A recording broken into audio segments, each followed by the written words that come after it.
Allá se le llama, en la Huasteca, Fiesta de Muertos, Chantolo, pero también en mi pueblo, en la familia, yo escuchaba que a esta fiesta le llamamos Tlamanilistli, que quiere decir tiempo de ofrendas, porque se hacen ofrendas por lo menos 4 o 5 días, desde el 28, 29. Se parece a la fiesta que platicamos ya, el Omanilistli, tiempo de ofrendas de elotes. Ahí es donde está, digamos, la mezcla.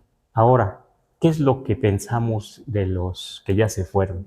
Que van a venir esos días y que hay que prepararse para darles de comer. Generalmente se colocan los panes, los tamales, el chocolate es muy importante, un guisado, un adobo, ahora ya pues frijoles, arroz, pollo.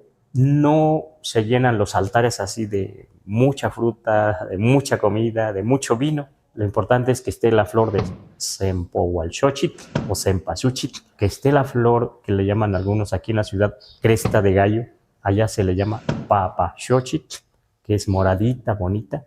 Algunos le llaman garra de león, parece una garra, ¿verdad? Pero también otra flor llamada Oloxochitl, que es así, no sé el nombre en español, que parece un olotito, así como una bolita, también moradita. Ese es lo de los más simbólicos.